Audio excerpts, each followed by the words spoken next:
Hi everyone, I am Rahul Kumar.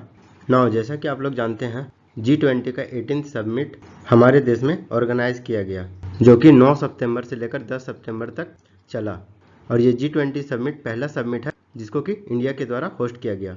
यदि G20 summit के theme का बात करें तो इसका थीम है Vasudhaiva Kutumbakam, which means the world is one family. पूरा विश्व एक परिवार है।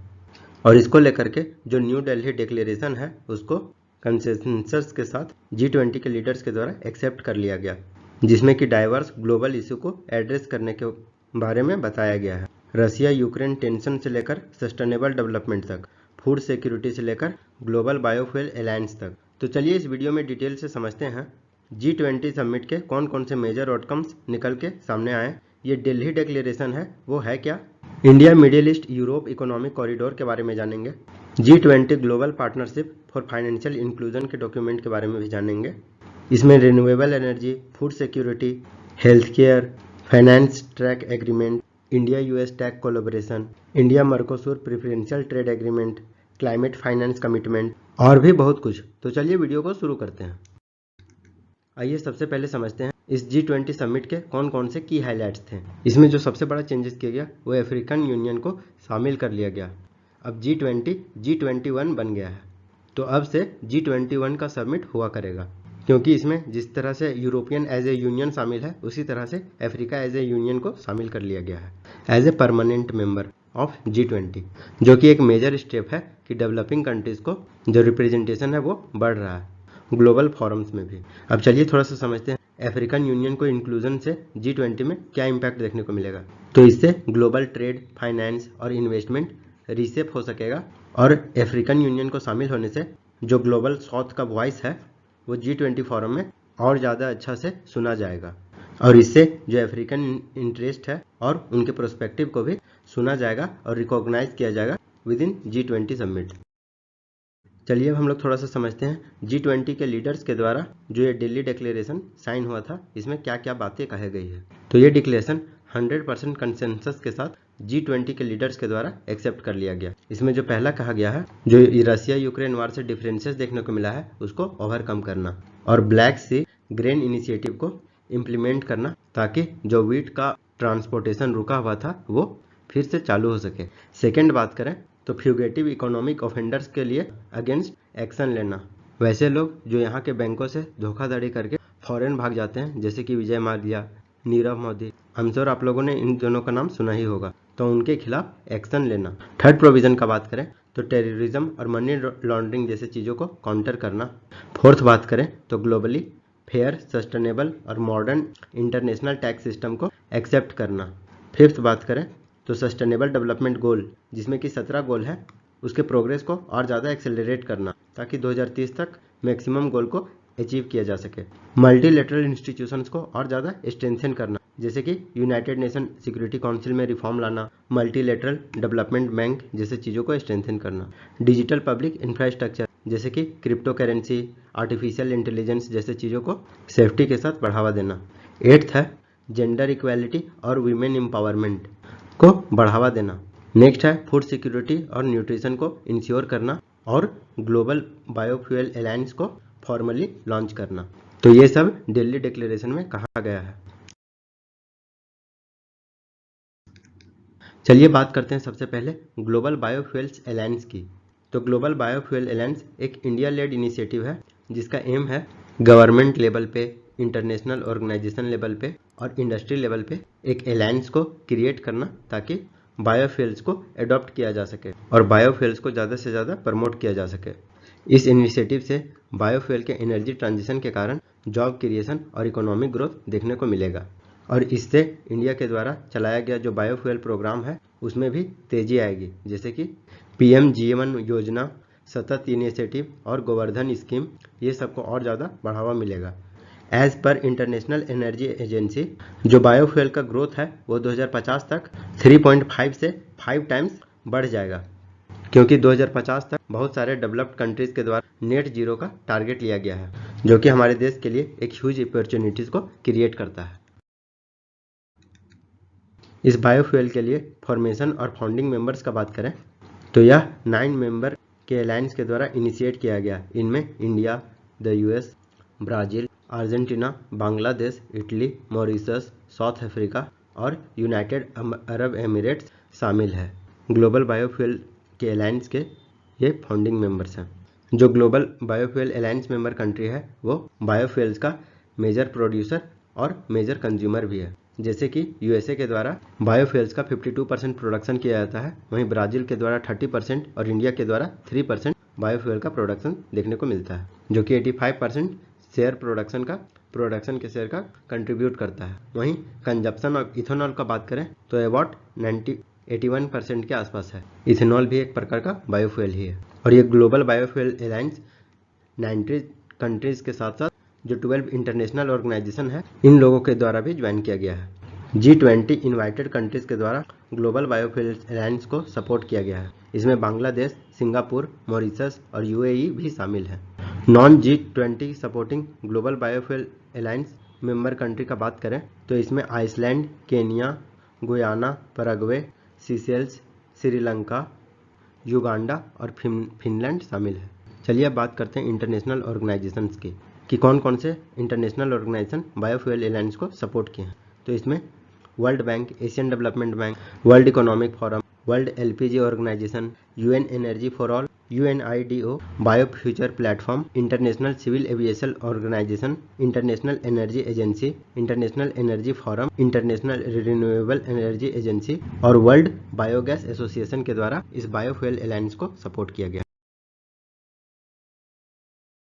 चलिए अब हम लोग बात करते हैं India Middle East Europe economic corridor की। तो इस कॉरिडोर को बनाने को लेकर एक MOU साइन किया गया between government of India, US, Saudi Arabia, European union, UAE, France, Germany, Italy, ये सब देश मिलकर India Middle East Europe economic corridor को बनाएंगे। ये India Middle East Europe economic corridor एक ब्रॉडर इनिशिएटिव है, partnership for global infrastructure investment PGII का। PGI को इनिशियली जून 2021 में यूके में जो G7 का समिट हुआ था उस दौरान इसको इंट्रोड्यूस किया गया था। इस PGII का मेन एम है डेवलपिंग कंट्रीज में इंफ्रास्ट्रक्चर प्रोजेक्ट को फाइनेंस करना through a collaboration of public and private investment. India Middle East Europe economic corridor एक सिग्निफिकेंट इंफ्रास्ट्रक्चर प्रोजेक्ट है जो कि इंडिया, मिडिल ईस्ट और यूरोप को कनेक्ट करता है। इस प्रोजेक्ट का मेन एम है ट्रांसपोर्ट कॉरिडोर के नेटवर्क को इस्टेब्लिश करना, रेलवेज के थ्रू हो गया या फिर सी लाइन्स के थ्रू हो गया।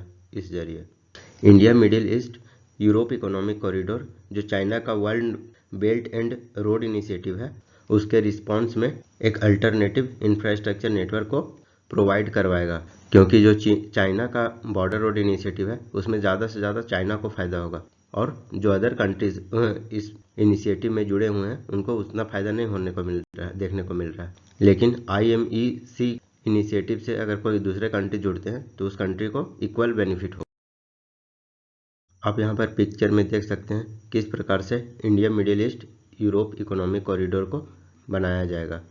ये यहाँ से पहले सी रूट से जोड़ा जाएगा, उसके बाद रेलवे लाइन बिछाई जाएगी और फिर हाइफा पोर्ट से अगेन सी रूट से जोड़ा जाएगा और फिर आगे तक रेलवे लाइन के द्वारा पूरा यूरोप को जोड़ा जाएगा। तो ये है India Middle East Europe economic project. चलिए अब हम लोग नेक्स्ट बात करते हैं फाइनेंशियल इंक्लूजन को लेकर G20 ग्लोबल पार्टनरशिप में क्या कहा गया है। तो वर्ल्ड बैंक के द्वारा एक फाइनेंशियल इंक्लूजन डॉक्यूमेंट को प्रिपेयर किया गया है। इसमें बताया गया है अंडर द सेंट्रल गवर्नमेंट पिछले पास्ट डिकेड में इंडिया का डिजिटल पब्लिक इंफ्रास्ट्रक्चर में एक ट्रांसफॉर्मेटिव चेंजेस देखने को मिले हैं। और इस डॉक्यूमेंट में ये भी इम्फिसाइज किया गया है कि रैपिड फाइनेंशियल इंक्लूजन के कारण इंडिया का डिजिटल पब्लिक इंफ्रास्ट्रक्चर में एक ट्रांसफॉर्मेटिव चेंज देखने को मिला है। तो चलिए थोड़ा सा देखते हैं रैपिड फाइनेंशियल इंक्लूजन को लेकर कौन कौन से स्टेप इंडिया के द्वारा लिया गया है। तो इंडिया का जो डिजिटल पब्लिक इंफ्रास्ट्रक्चर है वो जितना कि पिछले 47 सालों में प्रोग्रेस नहीं देखने को मिला है, तो 47 सालों के बराबर जस्ट 6 ईयर में फाइनेंशियल इंक्लूजन का प्रोग्रेस देखने को मिला है। इसमें बात करें जनधन, आधार, मोबाइल, ट्रिनिटी की, तो इसके कारण फाइनेंशियल इंक्लूजन बूस्ट हुआ है। जिसे बात करें 2008 की तो मात्र 25% पीपल ही ऐसे थे जो फाइनेंशियली इंक्लूड थे, लेकिन विद इन 6 ईयर ये परसेंटेज बढ़कर 80% हो गया चुका है। नेक्स्ट बात करते हैं रेगुलेटरी फ्रेमवर्क की। तो हमारे देश में जिस तरह का नेशनल पॉलिसीज बना, आधार बेस्ड वेरिफिकेशन को बढ़ावा दिया गया, इस कारण से इंडिया का डिजिटल पब्लिक इंफ्रास्ट्रक्चर और ज़्यादा एनहेंस देखते हुए मिला। और भी बात करें तो प्रधानमंत्री जनधन योजना सक्सेस, इस स्कीम के तहत लोगों को जीरो बैलेंस में बैंक अकाउंट खुलवाया गया और बताया जा रहा है मार्च 2015 से जून 2022 के बीच ये अकाउंट है लगभग 3 गुना से भी ज़्यादा देखने को मिलेगा। और प्रधानमंत्री जनधन योजना के तहत जो 56% ऑफ बैंक अकाउंट है वो वुमेन्स के द्वारा खुलाया गया है, जो कि नंबर में देखें तो 260 मिलियन से भी ज़्यादा है। इस स्कीम के तहत लो इनकम वुमेन का सेविंग्स और ज़्यादा बढ़ा है। नेक्स्ट बात करें गवर्नमेंट टू पर्सन पेमेंट की, तो गवर्नमेंट टू पर्सन पेमेंट करने का मतलब जो डीबीटी के जरिए बैंक अकाउंट में गवर्नमेंट के द्वारा फंड ट्रांसफर किया जाता है उसमें बढ़ोतरी देखी जा रही है। बताया जा रहा है इंडिया का G2P आर्किटेक्चर के द्वारा 361 बिलियन US$ ट्रांसफर किया गया है फ्रॉम 53 मिनिस्ट्रीज 312 अलग अलग स्कीमों के तहत, और इससे गवर्नमेंट को 33 बिलियन US$ की सेविंग बचत हुई, जो कि GDP का 1.14% है। नेक्स्ट बात करते हैं UPI डोमिनेंस की। मई 2023 में 9.41 बिलियन UPI ट्रांजेक्शन देखने को मिले हैं, जिसमें टोटल रुपीस वैल्यू का बात करें तो 14.89 ट्रिलियन रुपीस UPI के माध्यम से ट्रांसफर हुए हैं। और फाइनेंशियल ईयर 2022-23 में जो UPI का ट्रांजेक्शन देखने को मिला है वो 15% ऑफ इंडिया नॉमिनल GDP के बराबर देखने को मिला है। नेक्स्ट है private sector efficiency. Digital payment infrastructure के तहत जो प्राइवेट ऑर्गेनाइजेशंस हैं उसके द्वारा कॉम्प्लेक्सिटीज़ को रिड्यूस करना और टाइम और कॉस्ट को रिड्यूस करने पर काम किया गया है। कुछ नॉन बैंकिंग फाइनेंशियल कॉर्पोरेशन का बात करें तो 8% से भी ज़्यादा SME लेंडिंग को कन्वर्जन रेट को अचीव किए हैं। उनके डिप्रिसिएशन कॉस्ट में 65% तक बचत देखने को मिला है और फ्रॉड डिटेक्शन के कारण 66% कॉस्ट में रिडक्शन देखने को मिला है। KYC के लिए जो कॉस्ट कंप्लायंस है वो घटा है। बताया जा रहा है ये $0.12 से घटकर मात्र $0.06 रह गया है, जो कि लो इनकम क्लाइंट को ज़्यादा अट्रैक्टिव बनाता है। वहीं क्रॉस बॉर्डर पेमेंट का बात करें तो UPI से पे नाउ, जो कि सिंगापुर का है, उससे लिंक करके फास्टर और चीपर पेमेंट ट्रांसफ़र को किया जा रहा है। और आने वाले समय में देखिएगा कि डिफरेंट कंट्रीज जैसे कि रसिया, फ्रांस, आसियान कंट्रीज जैसे इस UPI पेमेंट से जुड़ पाएंगे। नेक्स्ट अकाउंट एग्रीगेटर फ्रेमवर्क का बात करें तो इसमें डेटा शेयरिंग के लिए 1.13 बिलियन अकाउंट्स को इनेबल किया गया है और डेटा एम्पावरमेंट प्रोटेक्शन आर्किटेक्चर से इनोवेशन और कंपटीशन को बढ़ावा मिल रहा है। इसमें 2030 तक जो ग्लोबल रिन्यूएबल एनर्जी कैपेसिटी है उसको 3 गुना करने का बात किया गया है। G20 कंट्रीज के द्वारा प्रॉमिस किया गया है कि 2030 तक ग्लोबल रिन्यूएबल एनर्जी कैपेसिटी है इसको 3 गुना करना, और यदि इसको हम लोग अचीव कर लेते हैं तो बताया जा रहा है अभी से लेकर 2030 तक 7 billion tons of carbon emission है वो रिड्यूस हो जाएगा। यह एस्टिमेट इंटरनेशनल एनर्जी एजेंसी के द्वारा लगाया गया है और इससे जो IPCC का एम है ग्लोबल टेम्परेचर को 1.5 डिग्री सेल्सियस तक लिमिट करना, तो ये भी पॉसिबल हो पाएगा। और ये एक सिग्निफिकेंट शिफ्ट हो फॉसिल फ्यूल से क्लीनर एनर्जी इनिशिएटिव की ओर, और इससे कहीं ना कहीं जो पेरिस क्लाइमेट चेंज का ऑब्जेक्टिव है क्लाइमेट चेंज को लेकर उसको भी मिटिगेशन में हेल्प मिलेगी। इससे जो रिन्यूएबल एनर्जी कैपेसिटी है वो और ज़्यादा एक्सपैंड होगा और 2023 से 2030 के बीच 7 billion tons of CO2 emission को अवॉइड किया जा सकेगा। नेक्स्ट बात करते हैं commitment to global food security और न्यूट्रिशन की। तो G20 लीडर्स के द्वारा रिकॉग्नाइज किया गया जिस प्रकार से महंगाई बढ़ रही है, कमोडिटीज़ की प्राइसेस हाई हो रहा है, खाने पीने की चीज़ें और एनर्जी प्राइसेस जैसे कि पेट्रोलियम, गैस, ये सब महंगा हो रहा है। इसके कारण कॉस्ट ऑफ लिविंग पे प्रेशर पड़ रहा है, लोगों का कॉस्ट ऑफ लिविंग और ज़्यादा बढ़ रहा है। इस ग्लोबल कमिटमेंट का बात करें तो इसका मेन एम है हंगर और मल न्यूट्रिशन को एलिमिनेट करना और जो भी ग्लोबल चैलेंजेस उभर कर सामने आए हैं उसको एक्नॉलेज करना, जैसे कि पॉवर्टी, क्लाइमेट चेंज, पैंडेमिक और जो कॉन्फ्लिक्ट्स देखने को मिलते हैं जिससे वल्नरेबल पॉपुलेशन है वो ज़्यादा इफेक्ट होते हैं, पर्टिकुलरली वीमेन और चिल्ड्रन। G20 डिक्लेरेशन में ये भी हाईलाइट किया गया है कि यूक्रेन के वार की वजह से, रसिया यूक्रेन क्राइसिस की वजह से जो ग्लोबल फूड है और एनर्जी सिक्योरिटी है उस पर इम्पैक्ट पड़ा है और साथ ही साथ जो सप्लाई चेन है वो डिस्टर्ब हुआ है, जिसके कारण इन्फ्लेशन देखने को मिल रहा है और जो ग्लोबल इकोनॉमिक स्टेबिलिटी है उस पर भी इफेक्ट देखने को मिल रहा है। G20 प्रेसिडेंसी में जो एग्रीकल्चर वर्किंग ग्रुप थे उसमें 2 एस्पेक्ट को लेकर एक हिस्टोरिक कंसेंसस बना। पहला है डिकेन G20 high level principal on food security and nutrition और दूसरा है द मिलेट इनिशिएटिव, जिसको कि महाऋषि कहा जा रहा है। इससे ग्लोबल फूड सिक्योरिटी और न्यूट्रिशन को इंश्योर करने में हेल्प मिलेगी। इसमें फूड सिक्योरिटी और न्यूट्रिशन को लेकर 7 प्रिंसिपल दिए गए हैं, जिसमें कि इंक्लूड है humanitarian assistance, increasing food production and security net programs, climate smart approaches, inclusibility of agriculture food system, one health approach, digitization of agriculture sector और scaling responsible public and private investment in agriculture sector. चलिए थोड़ा सा देखते हैं महाऋषि के बारे में। इसका फुल फॉर्म है millets and other ancient grain international research initiative. इसका एम है रिसर्च कोलैबोरेशंस और अवेयरनेस जनरेट करना मिलेट्स के प्रति और जो अदर एंसेंट ग्रेन है उसके प्रति। और आप लोग को पता ही होगा इन साल यूएन के द्वारा इंटरनेशनल ईयर ऑफ मिलेट्स 2023 को सेलिब्रेट किया जा रहा है, तो इससे मिलेट्स में और ज़्यादा बढ़ावा मिलेगा। G20 का कमिटमेंट है ट्रांसपेरेंट, फेयर और रूल बेस्ड ट्रेड को प्रमोट करना in agriculture, food and fertiliser. इसके लिए जो एक्सपोर्ट रिस्ट्रिक्शन इम्पोज किया जाता है उसको ना करना, मार्केट डिस्टॉर्शन को रिड्यूस करना और WTO के रूल से जुड़ जाना। G20 लीडर्स का ज़्यादा जोर रहा जो एग्रीकल्चर मार्केट इंफॉर्मेशन सिस्टम है उसको और ज़्यादा स्ट्रेंथ करना, मजबूत बनाना और group on earth observation global agriculture monitoring system को स्ट्रेंथन करना ताकि जो ट्रांसपेरेंसी है वो बना रहे। इससे जो फूड प्राइस में वोलेटिलिटी बना हुआ देखने को मिलता है वो रिड्यूस हो पाएगा। आप लोग देखते ही होंगे अचानक से फूड प्राइसेस का दाम कभी हाई हो जाता है, कभी बहुत ज़्यादा लो हो जाता है, तो इसको कम किया जा सकेगा। चलिए थोड़ा सा अब हम लोग देखते हैं एम्स और जोजलैम के बारे में। तो एग्रीकल्चर मार्केट इंफॉर्मेशन सिस्टम एक इंटर एजेंसी प्लेटफॉर्म है। ये फूड मार्केट में ट्रांसपेरेंसी को इन्हेंस करता है और साथ ही साथ फूड सिक्योरिटी को लेकर पॉलिसी बनाने का काम करता है। इसको 2011 में G20 के मिनिस्टर ऑफ एग्रीकल्चर के द्वारा लॉन्च किया गया था। उस समय ग्लोबल फूड प्राइस में एक हाइक देखने को मिला था 2007, 8 और 10 के दौरान। नेक्स्ट है global agriculture group of next बात करते हैं group on earth observation global agriculture monitoring GEOGLAM की।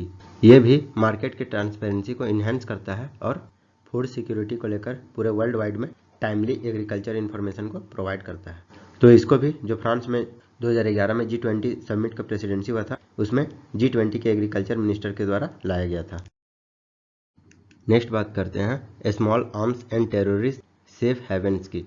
तो ये जो 2023 का न्यू दिल्ली डिक्लेरेशन बनाया गया है, ये 2015 के टर्की डिक्लेरेशन में टेररिज्म को स्ट्रांगली डिनॉन्स किया गया था। और 2022 G20 के बाली डिक्लेरेशन का बात करें तो इसमें टेरर फाइनेंसिंग के ऊपर ज़्यादा फोकस था और इसमें financial action task force FATF को लेकर ज़्यादा जोर दिया गया जो कि टेरर फाइनेंसिंग को रोकता है। लेकिन ये जो 2023 का न्यू दिल्ली डिक्लेरेशन है इसमें टेररिस्ट को लेकर वाइडर रेंज ऑफ कंसर्न जताया गया है।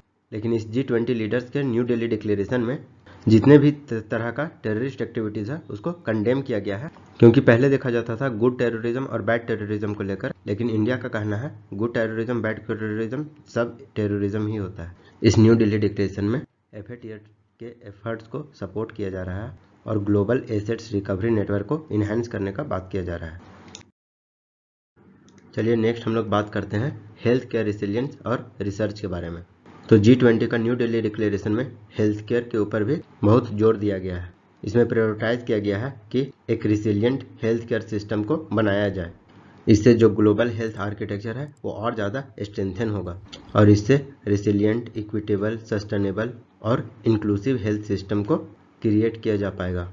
और इसको लेकर वर्ल्ड हेल्थ ऑर्गेनाइजेशन का भी एक इम्पॉर्टेंट रोल रहने वाला है। इसके गोल का बात करें तो इसमें जो प्राइमरी हेल्थ केयर होता है उसको ज़्यादा से ज़्यादा इन्हेंस करना और साथ ही साथ हेल्थ वर्कफोर्स और एसेंशियल हेल्थ सर्विसेज को प्री पेंडेमिक लेवल से बेटर करना अगले 2 से 3 सालों में। और इसमें साथ ही साथ यह भी कहा गया है जो एपिडेमिक चल रहा है जैसे कि ट्यूबरकुलोसिस, एड्स, उसको एड्रेस करना। और G20 मेंबर्स के द्वारा यह भी रिकॉग्नाइज किया गया है कि कोविड को लेकर जो रिसर्च चल रहा है उसको और भी ज़्यादा इम्पोर्टेंस दिया जा रहा है, क्योंकि अभी भी आप लोगों को सुनने में मिलता होगा कि इसके कोविड के न्यू वेरिएंट सामने आ रहे हैं। जैसे कि अभी हाल ही में यूरोप में पिरोला जो कोविड का न्यू वेरिएंट है वो सामने आया है। इंडिया का G20 प्रेसिडेंसी में यह भी पुश किया जा रहा है कि मॉडर्न मेडिसिन के साथ साथ जो ट्रेडिशनल मेडिसिन प्रैक्टिसेस है उसको बढ़ावा देना। इस समिट में वन हेल्थ अप्रोच को अडॉप्ट करने को लेकर बहुत ज़्यादा जोर दिया जा रहा है। वन हेल्थ अप्रोच कहने का मतलब एनिमल्स, प्लांट्स और ह्यूमन के हेल्थ को ठीक रखना डिजीजेस को ट्रैक करके, और इसका particular focus anti microbial resistant पर भी किया गया है। इसमें नेक्स्ट है फाइनेंस ट्रैक एग्रीमेंट। इस G20 प्रेसिडेंसी में क्रिप्टो करेंसीज को लेकर एक कोऑर्डिनेटेड कॉम्प्रिहेंसिव पॉलिसी और रेगुलेटरी फ्रेमवर्क को बनाने की आवश्यकता है। इसमें क्रिप्टो एसेट रेगुलेशन से रिलेटेड ग्लोबल कंसेंसस बनाने की बात कही जा रही है। G20 लीडर्स के द्वारा यह भी रिकॉग्नाइज किया जा रहा है कि एक रोबस्ट और इफेक्टिव मल्टीलेटरल डेवलपमेंट बैंक होना चाहिए ताकि जो ग्लोबली हाई डेवलपमेंट डिमांड है उसको एड्रेस किया जा सके। फाइनेंशियल इंक्लूजन के लिए इंडिया स्टैक मॉडल को डिजिटल पब्लिक इंफ्रास्ट्रक्चर के लिए एक्नॉलेज किया गया है और इसको एक्सेप्ट किया गया है। G20 लीडर्स के द्वारा ये न्यू दिल्ली डिक्लेरेशन में यह भी बताया गया है क्रिप्टो एसेट्स इकोसिस्टम में जो तेजी देखा जा रहा है, इससे विकास से जुड़े जोखिमों पर भी मॉनिटरिंग करने पर जोर दिया जा रहा है। चलिए नेक्स्ट बात करते हैं इंडिया यूएस टेक कोलैबोरेशन को लेकर क्या कहा गया है। इंडिया और यूएसए के द्वारा टेक्नोलॉजी को लेकर पार्टनरशिप को और ज़्यादा स्ट्रेंथन करने का बात किया गया है और इसमें फोकस किया गया है सेमीकंडक्टर का जो सप्लाई चेन हो वो रिसिलियंट हो, जो टेलीकॉम इंफ्रास्ट्रक्चर है वो और ज़्यादा मजबूत हो सके। इंडिया के द्वारा यूएस को सपोर्ट किया जा रहा है rip and replace pilot project को। इस प्रोजेक्ट से जो चाइनीज टेलीकॉम इक्विपमेंट है उसको धीरे धीरे रिमूव करने का बात किया गया है। India US major defence partnership को और ज़्यादा डीपेन और डाइवर्सिफाई करने पर भी जोर दिया गया है और जो नए नए इमर्जिंग डोमेन है जैसे कि स्पेस, आर्टिफिशियल इंटेलिजेंस, इस पर भी कोऑपरेशन करने पर जोर दिया गया है। अभी हाल ही में जनरल इलेक्ट्रिक के द्वारा F414 जेट इंजन एग्रीमेंट हुआ है जिसमें यूएसए द्वारा जेट इंजन का टेक्नोलॉजी ट्रांसफर के बारे में डील देखा गया है।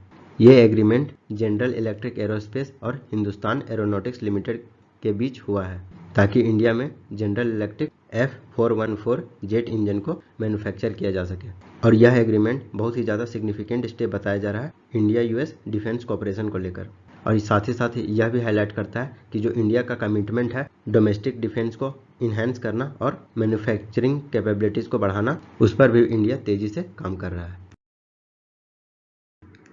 चलिए नेक्स्ट बात करते हैं India Mercosur preferential trade agreement की। तो इंडिया और ब्राज़ील के द्वारा एग्री हुआ है कि India Mercosur preferential trade agreement को और ज़्यादा एक्सपेंड किया जाएगा। इससे जो इकोनॉमिक टाइज है वो और ज़्यादा इन्हेंस होगा। मर्कोसूर ट्रेडिंग ब्लॉक का बात करें तो इनमें 5 कंट्रीज शामिल है लैटिन अमेरिका के, 4 कंट्रीज शामिल है लैटिन अमेरिका के, जैसे कि ब्राज़ील, अर्जेंटीना, उरुग्वे और Paraguay. India Mercosur preferential trade agreement पहली बार 1 जून 2009 को इफेक्ट में आया था। इसका मेन एम का बात करें तो कस्टम ड्यूटीज को एलिमिनेट करना on a limited number of goods agreed between India and Mercosur bloc. Next climate financing commitment का बात करें तो इसमें एक बहुत बड़ा सा क्वांटम जंप देखने को मिला है। बिलियंस ऑफ डॉलर से अब ट्रिलियंस ऑफ डॉलर खर्च किया जाएगा क्लाइमेट फाइनेंसिंग में। इसमें 2030 से पहले 5.8 से लेकर 5.9 ट्रिलियन यूएस डॉलर तक डेवलपिंग कंट्रीज पर फोकस किया जाएगा और 4 trillion US dollar per year clean energy technology पर फोकस किया जाएगा ताकि जो हम लोग का नेट जीरो एमिशन है 2050 तक लक्ष्य को हासिल करना वो अचीव हो पाएगा। इस G20 समिट में इंडिया का कल्चरल शोकेस का बात करें तो भारत मंडपम जो कि अनुभव मंडपम से इंस्पायर है। इसमें लॉर्ड नटराज का ब्रॉन्ज स्टैचू जो कि चोला स्टाइल से इंस्पायर है। इसमें जो कोणार्क चक्र है, उड़ीसा का सन टेम्पल और जो नालंदा यूनिवर्सिटी है उसके आइकॉनिक बैकड्रॉप को भी यूज़ किया गया है। इसमें तंजावुर पेंटिंग और ढोकरा आर्ट का भी यूज़ किया देखने को मिलता है। इसमें लॉर्ड बुद्धा का ब्रास स्टैचू जो कि बोधि ट्री के नीचे बैठे हुए हैं उसको भी शोकेस किया गया है इस G20 समिट में। और साथ ही साथ जो डाइवर्स म्यूजिकल हेरिटेज है जैसे कि हिंदुस्तानी म्यूजिक, फोक म्यूजिक और कर्नाटिक डिवोशनल म्यूजिक, ये सब को भी शोकेस किया गया है इस G20 समिट में। अब ट्रांजिशन ऑफ G20 प्रेसिडेंसी का बात करें तो जो नेक्स्ट G20 प्रेसिडेंसी होगा वो ब्राज़ील के द्वारा ऑर्गेनाइज करवाया जाएगा। पीएम मोदी जी के द्वारा जो ब्राजीलियन प्रेसिडेंट है लूला डी सिल्वा, उनको G20 का प्रेसिडेंसी को सौंपा गया है। तो नेक्स्ट ईयर से जो G20 का प्रेसिडेंसी है वो ब्राजील के द्वारा ऑर्गेनाइज करवाया जाएगा। चलिए देखते हैं G20 के कुछ बेसिक्स के बारे में। तो 1999 में इसमें फाइनेंस मिनिस्टर और सेंट्रल बैंक के गवर्नर पार्टिसिपेट किया करते थे। जब एशियन फाइनेंशियल क्राइसिस 1990 में देखने को मिला, इसके बाद से 1999 में G20 को एस्टेब्लिश किया गया। और जब 2008 में जब लेहमैन ब्रदर क्राइसिस देखने को मिला, जिससे पूरे वर्ल्ड में एक फाइनेंशियल क्राइसिस क्रिएट हो गया था, तो ग्लोबल फाइनेंशियल और इकोनॉमिक क्राइसिस को एड्रेस करने के लिए 2008 में ये समिट पॉलिटिकल लीडर्स के लेवल तक किया गया। इसके एम्स का बात करें तो इसका एम है ग्लोबल फाइनेंशियल स्टेबिलिटी को सिक्योर करना by involving world's largest advance and emerging economics. G20 का स्ट्रक्चर और फंक्शनिंग का बात करें तो इसका प्रेसिडेंसी एनुअली रोटेट होते रहता है। जैसे इस बार इंडिया के द्वारा ऑर्गेनाइज करवाया गया, तो अब नेक्स्ट टाइम ब्राजील के द्वारा ऑर्गेनाइज करवाया जाएगा। इसका कोई भी परमानेंट सेक्रेटरिएट और परमानेंट हेडक्वार्टर नहीं देखने को मिलेगा। इसमें 19 कंट्रीज है और 5 ग्रुप में डिवाइडेड है, और जो 20 है वो यूरोपियन यूनियन है, और इस बार 21 अफ्रीकन यूनियन को भी ऐड किया गया है। और इसका प्रेसिडेंसी रोटेशनल बेसिस पर तय किया जाता है। ट्रॉयका का बात करें तो वह कंट्री जिसको करंट प्रेसिडेंसी मिला है, जैसे कि इंडिया, और पास्ट प्रेसिडेंसी जैसे कि इंडोनेशिया में किया गया था, और जो नेक्स्ट प्रेसिडेंसी है ब्राजील, तो ये तीनों के वर्किंग एसोसिएशन को ही ट्रॉयका कहते हैं। G20 में चैलेंजेस का बात करें तो इसमें किसी भी तरह का इन्फोर्समेंट मैकेनिज्म देखने को नहीं मिलता है, किसी भी तरह का लीगल बाइंडिंग नहीं है। इसमें पोलराइजेशन ऑफ इंटरेस्ट भी देखने को मिलता है, जैसे कि रसिया यूक्रेन कॉन्फ्लिक्ट को लेकर, चाइना का स्ट्रेटेजिक राइज, नाटो का एक्सपेंशन, तो ये सब कुछ चैलेंजेस हैं। तो यदि आपको ये वीडियो अच्छा लगा हो तो लाइक करें, सब्सक्राइब करें और शेयर करें। And thanks for watching.